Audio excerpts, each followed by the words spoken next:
भारत के पूर्व प्रधानमंत्री चौधरी चरण सिंह को मरणोपरांत भारत रत्न दिए जाने की घोषणा हुई है। प्रधानमंत्री नरेंद्र मोदी ने खुद चौधरी चरण सिंह को देश का सर्वोच्च नागरिक सम्मान दिए जाने की जानकारी दी है। इस घोषणा के बाद उपराष्ट्रपति जगदीप धनखड़ ने पूर्व प्रधानमंत्री चौधरी चरण सिंह, पीवी नरसिम्हा राव और हरित क्रांति के जनक MS स्वामीनाथन को भारत रत्न दिए जाने पर अपने विचार व्यक्त किए। साथ ही इस दौरान पूर्व सरकारों को ऐसी महान हस्तियों को यह सम्मान न देने को लेकर नाराजगी भी जताई है। उन्होंने मौजूदा भाजपा सरकार के इस फैसले को जमकर सराहा और कहा कि उपराष्ट्रपति के पद पर रहते हुए जब मुझे पता चला कि भारत के 5 सपूतों को सर्वोच्च नागरिक पुरस्कार भारत रत्न दिया जा रहा है तो मन में एक नई ऊर्जा का संचार हुआ। देश और दुनिया उन्हें बहुत अच्छे से जानती है। चौधरी चरण सिंह का पूरा जीवन गाँवों और किसानों के लिए समर्पित था। वे ईमानदारी के प्रतीक थे। आप भी सुनिए उपराष्ट्रपति ने क्या कुछ कहा। नवीन जी, इस पद पर रहते हुए जब मुझे इस बात की जानकारी मिली कि भारत के इन 5 सपूतों को सर्वोच्च नागरिक सम्मान जो दिया जा सकता है भारत रत्न, वो दिया गया, तो मन में एक नई ऊर्जा का संचार हुआ। इन 5 को देश और दुनिया भली भांति जानती है, इनको पूरी तरह से परखा हुआ है।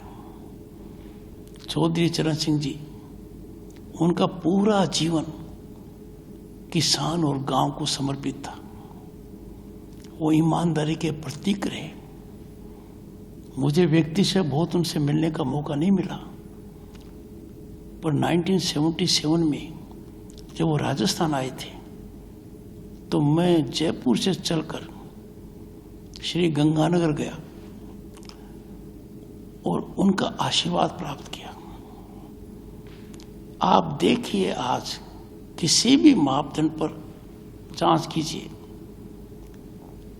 ईमानदारी के प्रतीक, किसान के पीछे समर्पित, किसान जातियों के वो सर्वमान्य नेता रहे हैं। चाहे उत्तर प्रदेश के कृषि मंत्री हों, चाहे वो मुख्यमंत्री रहें, चाहे देश के प्रधानमंत्री या गृह मंत्री रहें, उन्होंने एक अमिट छाप छोड़ी है। उनके दिल में किसान अन्नदाता के प्रति जो लगाव था और राजनीतिक क्षेत्र में स्पष्टवादिता के मामले में विचारों में पूरी तरह से एकाग्रता होना उनकी बहुत बड़ी पहचान थी। डटकर आपातकाल का काला खंड जो था, डटकर मुकाबला किया। अपने सिद्धांतों से वो कभी नहीं डगे। लोग उनकी सादगी, उनकी ईमानदारी, गरीब किसान के प्रति उनका समर्पण, ये उनकी पहचान है। चौधरी साहब के नजदीक कोई वो व्यक्ति नहीं आ सकता था जिसमें ये गुण नहीं हो। आप अंदाजा लगाइए, उस कालखंड में उनके जो शिष्य थे उन्होंने क्या महारत हासिल की। जब ऐसे व्यक्तित्व को आज के दिन सम्मानित किया जाता है तो मन में एक बड़ा भाव आता है कि अन्नदाता का सम्मान हुआ है। मेरी बात मानकर चलिए, आज देश में करोड़ों लोगों को बहुत अच्छी नींद आएगी। वो सोच रहे थे कि चौधरी चरण सिंह जी को भारत रत्न क्यों नहीं मिला। कभी ऐसी कोई बड़ी मांग किसी ने नहीं उठाई, क्योंकि किसान के लिए, गांव के लिए, गरीब के लिए तो वो रत्न थे ही।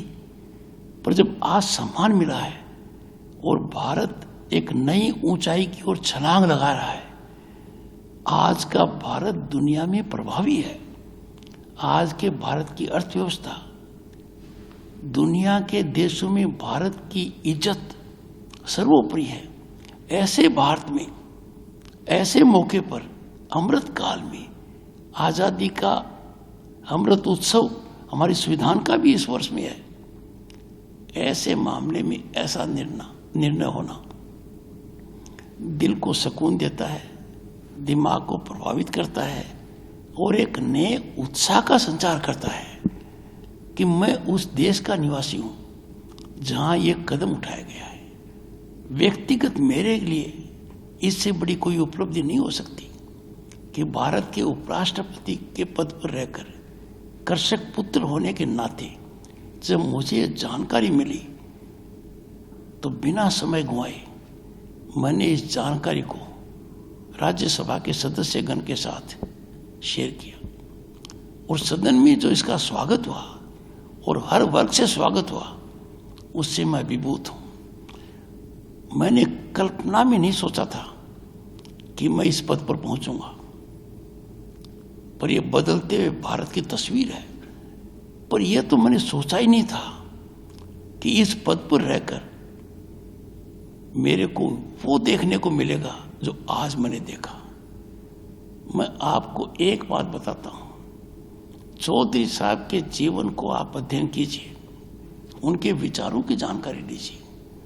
वो किसान की मजबूती देखना चाहते थे। वो चाहते थे कि किसान अर्थव्यवस्था में जबरदस्त योगदान करे।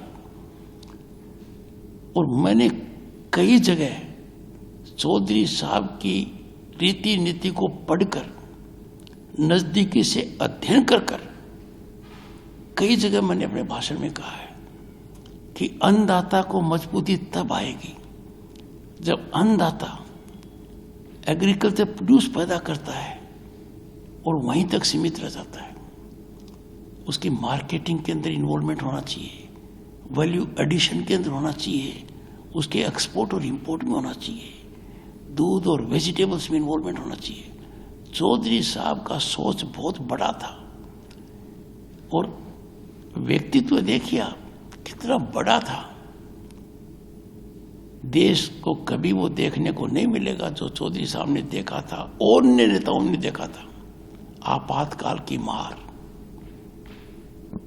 हर संस्था विफल हो गई, न्यायालय विफल हो गए। देश के 9 उच्च न्यायालयों ने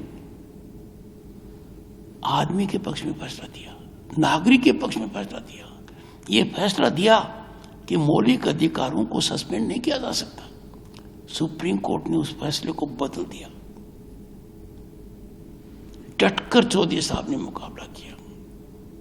चौधरी साहब सही मायने में गांव, गरीब, किसान के हिमायती थे। आज के दिन मैं उनको नमन करता हूं। आज के दिन सभी किसान भाइयों से, ग्रामीण भाइयों से यही अनुरोध करूंगा कि हमारे चौधरी साहब 140 करोड़ वाले देश में भारत रत्न है। हमारे रत्न थे, हमारे दिल में थे, हमारे दिल पर उनका राज था। कहीं निकल जाइए देश में, उत्तर हो चाहे दक्षिण हो, गांव का किसान का व्यक्ति चौधरी साहब को किस भाव से याद करता है। और महान व्यक्तित्व की सबसे बड़ी ताकत यही है कि उनको प्रमोट करने की आवश्यकता नहीं होती है। आज संसद सदस्यों के चेहरे पर जब देखा मैंने, और खासकर जो ग्रामीण वर्ग से आते हैं, किसान वर्ग से जुड़े हुए हैं, ऐसी प्रसन्नता मैंने बहुत कम देखी है। बहुत बड़ा मौका है नवीन जी आज का। सर मुझे ये बताइए, आपने कहा कि आप जयपुर से पैदल चल के उनको मिलने नहीं, पैदल नहीं, मैं जयपुर से चलकर चौधरी साहब का हनुमानगढ़ और श्री गंगानगर के अंदर आना था।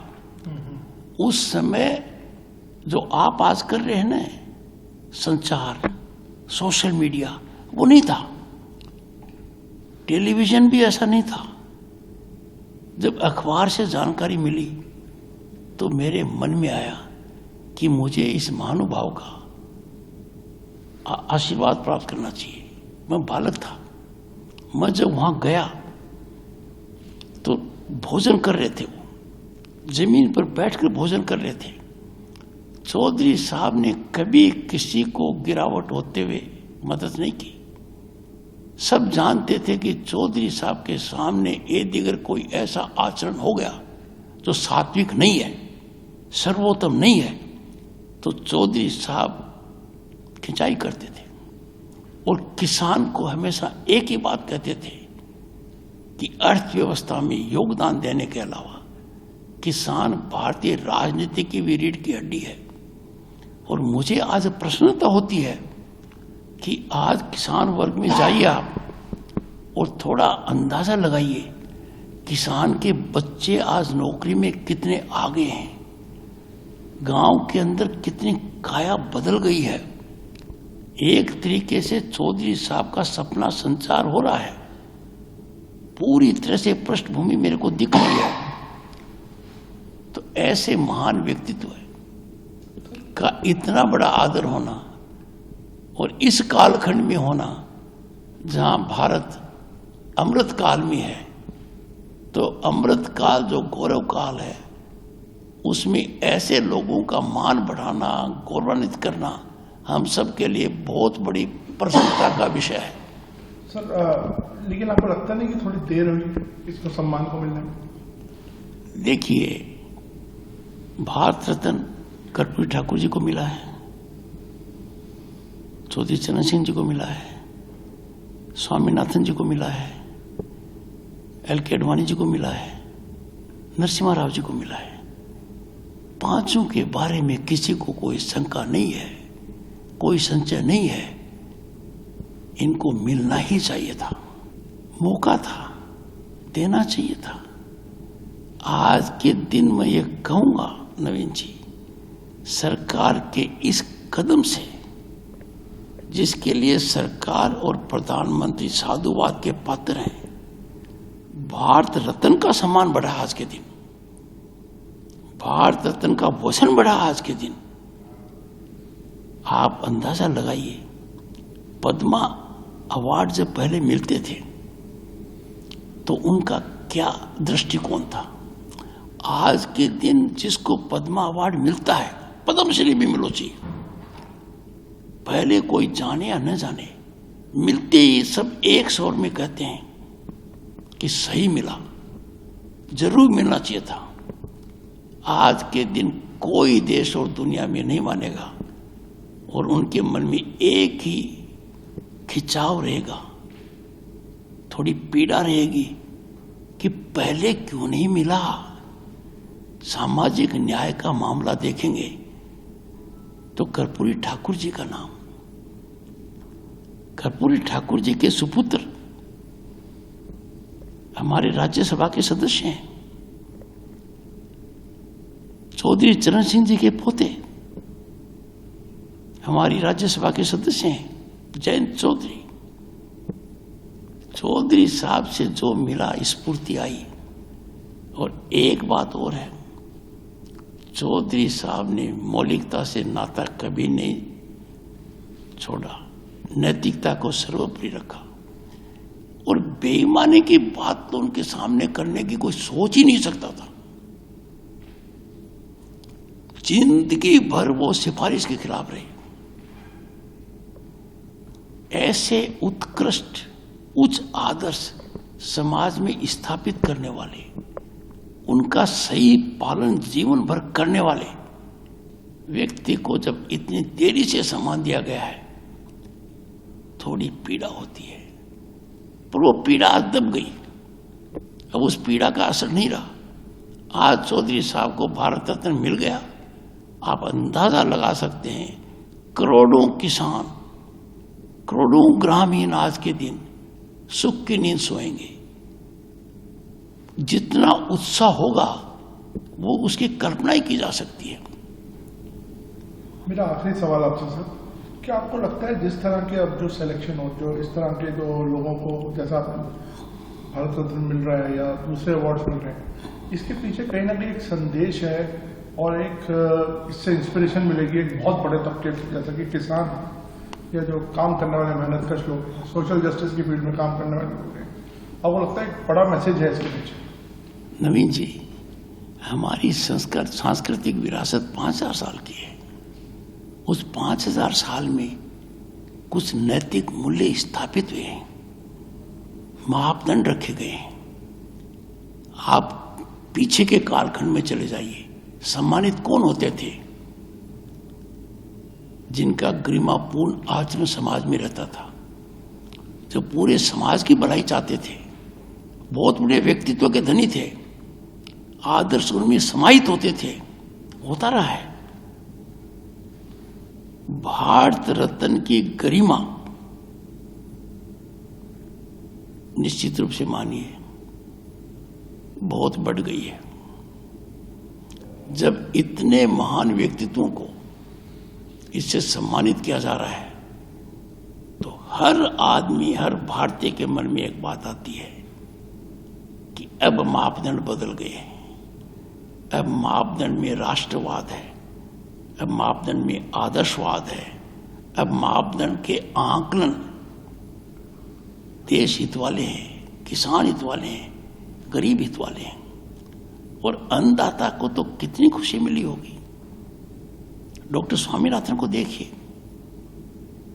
हमने बच्चे रहते हुए वो जमाना देखा है कि इस देश को बाहर से गेहूं आते थे, PL 48, 480 कानों में घुसती थी।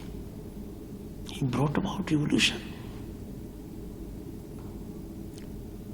नरसिम्हा राव जी प्रधानमंत्री रहे, उनको स्कॉलर स्टेट्समैन कहा गया। कांग्रेस पार्टी के अध्यक्ष भी थे। बुलाकर मुझे कहा, कांग्रेस लीगल सेल का आप भाग बनिए। मेरी मुलाकातें हुई उनसे, मुझे बड़ा अच्छा लगा और राय ली उन्होंने कई बार। ये मैंने सदन में भी कहा है। स्वामीनाथन जी से भी मेरा मिलना हुआ, मैंने गहराई से बात की। जब लोकसभा का सदस्य बना 1989 में, तो दो महानुभावों से मेरी बात इस विषय में हुई, मिस्टर कुरियन से और स्वामीनाथन जी से। स्वामीनाथन जी का दिल धड़कता था। वो किसान की अर्थव्यवस्था को लेकर एक बहुत बड़ा सोच रखते थे और उस सोच में आज के दिन मैं जमीनी हकीकत देख रहा हूं। मैं खास तौर से किसान भाइयों को बताना चाहूंगा कि आज के दिन जो युगांतर प्रगति हो रही है उसमें किसान केंद्र बिंदु है। हर गांव में सड़क होने का फायदा किसान को है, हर घर में बिजली होने का फायदा किसान को है, हर घर में नल होना, हर घर में शौचालय होना और कृषि कार्ड होना और किसान को इतना प्रेरित करने का आज मामला हो गया है कि किसान महिलाओं के समूह को डोंस दिए जाएंगे।